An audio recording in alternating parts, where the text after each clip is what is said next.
Good afternoon and welcome to the 21st annual exhibit of hydrogen and fuel cell technologies. We've been discussing year in and year out the developments in the fields. We're slowly moving. I say mobility because it's an important issue here. When are the automobiles going to be on the market? That implies, of course, that we have a source of hydrogen, a way to store the hydrogen, and a way to fuel the cars that run on hydrogen. These are all essential issues in order to develop the market. We'll be talking to a specialist in the field. He's Bertrand, who's VP for Sales and Marketing at McPhy, and we'll be discussing hydrogen refueling stations to achieve zero-emission mobility. Please welcome with me Bertrand Amelot. Hello, Brian. Hello, Bertrand. I love the name McPhy. It has a ring to it. The company has a history that is interesting. Maybe you could tell us a bit about the name and the history of the company? Sure. Two words on the name of company, and first I would like to thank the people, the pioneers or Hanover Fair who invited us. We are part of the pioneers. I see a lot of colleagues that I thank also, at AWS and Biofuel Cell, people from Areva, a lot of people from the ecosystem. The words of the company, McPhy, so we are not a Scottish, we are not doing a blended whiskey, we are doing a pure hydrogen, single pure malt hydrogen. It comes from very R&D company who used to work on material change phase hydrogen, which is a very nice terminology for PhD, but it's not very marketing oriented. So we kept the letters and we switched it to MCPHY to McPhy. That's it. Simple. Okay, it certainly has a ring to it. We'll scratch the whiskey. What was your initial business model? I mean, you guys have been doing stuff that is related to the hydrogen fuel cell industry for quite some time, haven't you? Absolutely. So McPhy, the real conviction and vision of McPhy is to bring renewable energy directly to different businesses through hydrogen key enabler. So we started with electrolyzer who can bring hydrogen for industry or energy. And 2 years ago, we got the perception that the market of mobility was moving, accelerating, and we decided to jump into the train and to bring innovation to this kind of market. Still today, of course, the industrial demand for hydrogen is larger than the mobile demand, is it not? Absolutely. There is a lot of traditional historical demand for hydrogen in the industry, multi-billion market. We believe it's an interesting market, and it's good also to combine industry and mobility both. You can share the equipment. Not only that, we share the expertise because the hydrogen fuel cell industry is small, though it is growing, and we simply cannot afford to do the R&D for the perfect electrolyzers. We need help from other fields. One of your specialties in producing hydrogen is taking a primary interest in how to refuel vehicles. Producing the hydrogen is not the problem with you guys. It's how to get that into the vehicles that are mobile. What are the issues that you face? Okay, the issues that we face is a bit like, if we can put a slide, a bit like what happened a century ago with the first pioneers of gasoline. You had beautiful cars, people with a lot of conviction, and the first refilling station were really pump hydrogen. You had to pump to bring your gasoline. And these guys did it. They did it because they put pumps everywhere on the territory. So the idea that we got in McPhy is really to get a scalable and affordable refilling station to the market so that it becomes complementary to the large infrastructure plants that we have in Europe and in different countries. And then we can bring, and it's anteprima for the Hanover Fair. That's something we will present next week in Los Angeles for the hydrogen conference in California. So I'm sorry, I cannot tell more. What is this simple fuel? I won't give any details on the techniques, but the concept is very simple. So it's a one station, all-in, 350 and 700 bar, very compact. It's like the hydrogen, it's like the Tesla box, which is electricity. I hope one day they will do hydrogen. So you have the Tesla box. We felt that there was a need to have a hydrogen box very light, very simple, scalable, affordable, so that we can accelerate the launch of the market. If you are a retailer, a small community, early adopters, you can need 5 to 10 kilo of hydrogen, and you don't want to wait a big infrastructure at 200 kilo. So it's a go-between, and it makes the bridge to start mobility. When you say scalable, of course, you can expand those resources as the market grows. Is the goal really to reduce the initial cost of creating a network of fueling stations for hydrogen mobility? Very good point. For us, we thought we have to forget a bit the technology and think about the customer and the business case. If you look at the customer, if we can switch to the next slide, thank you so much. If we look at the customer, there is always this dilemma of chicken and egg. I can buy the car, I don't have the infrastructure. You put the refilling station, but I don't have the car, so it costs a lot of money. So we came to the conclusion with different partners that the right approach was to develop together a captive fleet, so you know the number of vehicles, you know the turnover and revenues you will make, and so you know what can be the investment and the size of the station you can accept to be viable. So that's really our approach, to put small, medium, or large, according to the territory capacity to develop hydrogen.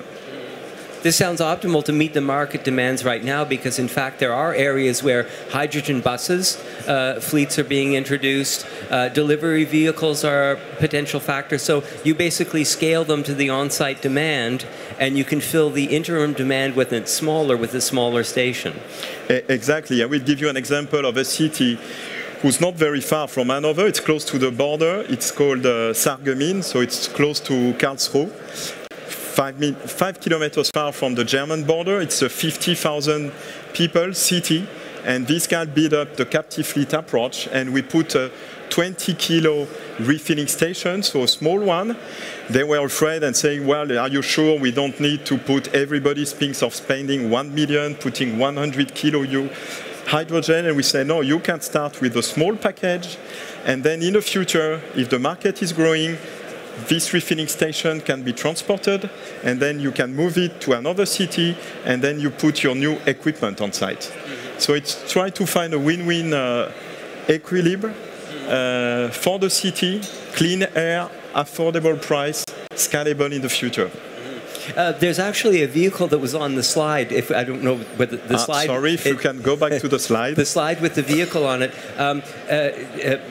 Introducing these technologies, creating acceptability, and demonstrating their function is all very important, those stages.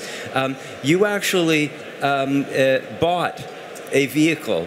Absolutely. For us, it was very important as a conviction or strategy. So that's what we call the McKango. So it's the well-known high Kangoo from a Symbio fuel cell. We bought it at the beginning of the year. For a startup like McPhy, it was an important investment. First, to be part of the early adopters, to be beyond the 100 first customer, and second, to learn about the interaction of the vehicles and the refilling station. Communication protocols on the storage, the refilling procedures. So a lot of smart tools are communicating between the car and between the refilling station, and it's a training tool for our team also. We found that some of the vehicles that exist today, some of the hydrogen fuel cell cars or vehicles, they're not being used enough. And you came across a wonderful idea, sharing. Absolutely. For the moment, we use it as a McPhy from our engineering team to our plant, but we have sometimes requests to rent or to lend our vehicles. But we strongly believe beyond that, for some cities, there is really the need of car sharing. On my side, personally, I use the utility Autolib electric car sharing from the city of Paris. I find it beautiful, no stress, it works.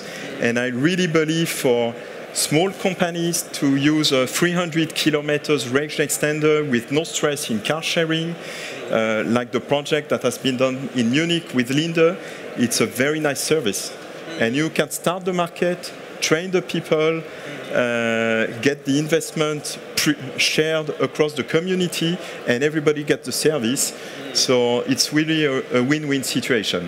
One has to go through the various meanings of pollution here.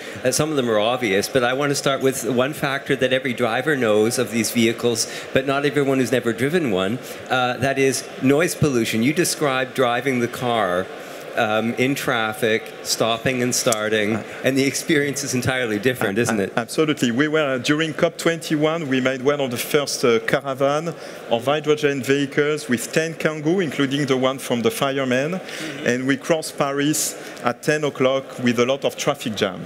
It was the first time of my life where I didn't feel any stress, because you are in the car, no vibration, no noise, bicycle looking at you like, what is this car? Nice, no noise and no pollution. And it's really, as a driver, and I discussed with the taxi driver who ran the Hyundai, it's the same feeling. So it's really a positive car. The second positive effect of this network is that you make your own hydrogen on site. It's like hydrogen of Hanover, hydrogen of Paris, hydrogen of Paris. So it means you create value and job internally on the territory. And for the whole community, it's very positive because it gives really a long-term vision and capacity to create jobs and create a richness. I always sense that there's two ways of describing why we need your fueling stations. You can, on the one hand, say because we will in the future have the hydrogen. That's a separate issue I wanted to save for later. The other issue is because right now in a number of European cities, the amount of ozone pollution is beyond the legal limits. Theoretically, you should not be able to drive a car. The diesel fine particle pollution has reached levels where it's no longer acceptable, according to European legislation. So this is a market that is potential for delivery vehicles, diesel vehicles that operate in the city, the buses, but we already have up and functioning systems. You discussed in our pre-talk the forklifts and how they operate, why they're so interesting, why the combination of batteries and hydrogen is so wonderful. Let's start with the forklifts and move to the buses and individual vehicles. How does that evolution look? Forklift is a very good example because it can be a bit the mirror of what's going on now for the cities. When you are in a warehouse, you don't want any pollution, so they switch from diesel to electric forklift. But then you get the comfort, but you don't have the productivity, because then you have to switch the batteries, and so you have additional cost and a loss of workload because you need to change the equipment. And so companies like Plug Power of Nuvera had an incredible growth for distribution and warehouses, because then the fuel cell combines the best of the two worlds. You have a clean technology and a very high productivity because you refill in less than 3 minutes. So you just do the jobs and do it in a comfortable and productive way. If we make the switch to the cities, if we look at what's going on in the last weeks, a lot of cities, I discussed with colleagues from Austria, who say before 2025, no diesel in the big cities in Austria. Paris and Berlin said 2020, no diesel inside. Then you need a comfortable vehicle, no particles, so hydrogen does the job, but you need also productivity, because if you are working in the post or logistic, you need to turn around very quickly. And then you have a nice equipment because you can make your refill in 3 to 5 minutes, so you have a good productivity also. So the last kilometer, that's a solution.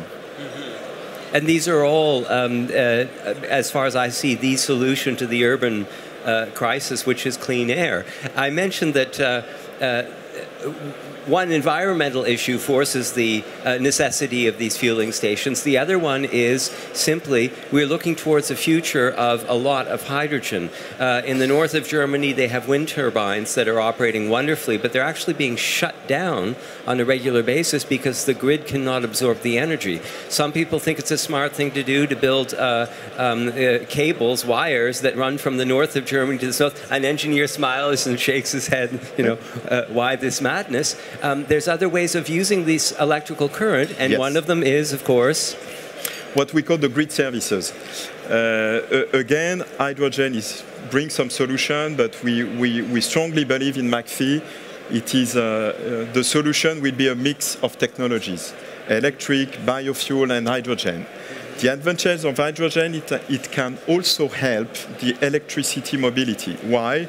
Because you can bring grid services. It means you can capture the electricity and store it when you have overproduction, and you can also do frequency regulation, primary service. So when you have excess of demand, then you can stop your production. So with that, you have a good tool to play with the batteries who not have this flexibility for large amounts and quantity of electricity. And we can also help with that the introduction of electric vehicles. Because otherwise, if everybody has a Tesla chargers, there will be no light in Hanover Fair when everybody will put the supercharger in charge. Yeah, I've heard that before. It is shocking. If there's questions from the audience, just raise your hand and we'll do our best to address them. I'm sure if this. One of the issues we have as a consumer in general is we should really try to buy locally and consume locally. There's people who suggest that the average distance a vegetable travels in the United States to its the mouth that gets it is 1,500 kilometers. It's very long. It would be nice if we produce the hydrogen locally. This allows us to decentralize our grid, which is a lot more efficient. So produce hydrogen locally and have that flow directly into a fueling station locally. Can you scale down this connection between renewable energy and fueling station to make it sort of a local unit? Yeah, yes, for sure. We had a lot of demands on remote community. We are looking at that. You can after enjoy at the booth and look at what is a small unit, what we call McLizer as an equipment.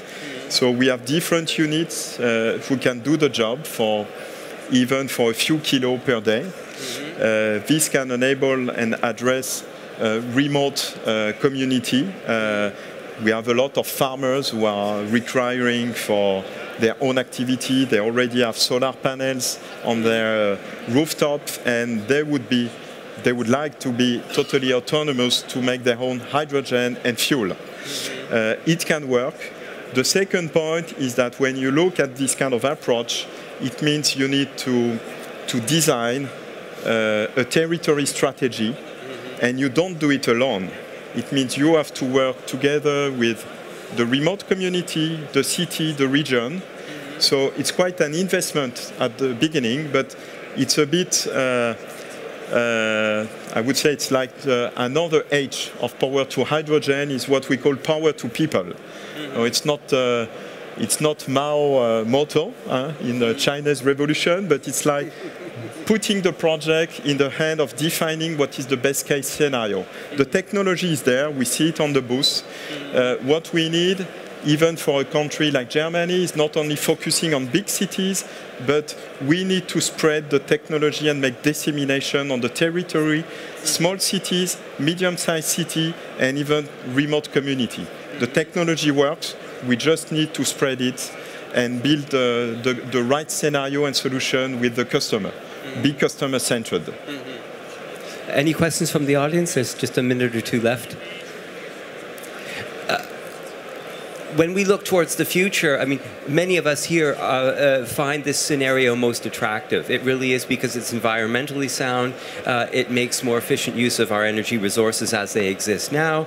It even helps to stabilize the existing grid as we transition to renewable energies. But we're always looking for what's slowing things down, or is there going to be some evolution in the technology that is going to speed things up. If you look down towards the next 10 years, what do you see in the future? And is there anything you see as a hindrance, something that is slowing us down currently?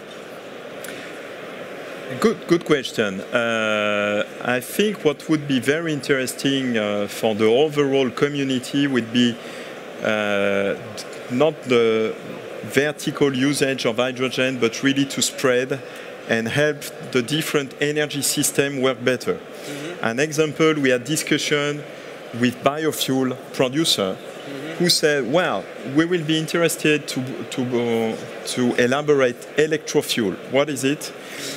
It's using like methanol. It's already used. It's used in Brazil. It's used in some biofuel in Europe. But instead of cracking methane, you could use renewable energy, mass electricity, bring clean hydrogen, and put it in a methanol to make electrofuel. It would be interesting because it would decrease the cost of hydrogen globally, and so the benefit will be also for the fuel cell market, because then we will lower the cost of hydrogen for the market. That's something I think of listening to you, and afterward there are a lot of incremental technology on the way. Well, Bertrand, hope to see you back next year to discuss what has happened in the interim. I would be, Brian, very interesting to see how we can do also a project in Canada, if I understood well, that's your country. Exactly, yeah. We would welcome it, particularly after the last election, I'll tell you. Wonderful. It's been a pleasure to talk to Bertrand Amelot, who's Vice President of Sales and Marketing at McPhy. Wonderful. Please come back next year. Thank you, Brian. Thank you. And have a good whiskey from McPhy. I will. And thank you. We'll be up on the stage in just 1 or 2 minutes. Philip Klose, who's in charge of the R&D division at Cenertech, will be talking about DAX Inogen and its newest member in the DAX family. So stay tuned. We'll be back in 1 minute.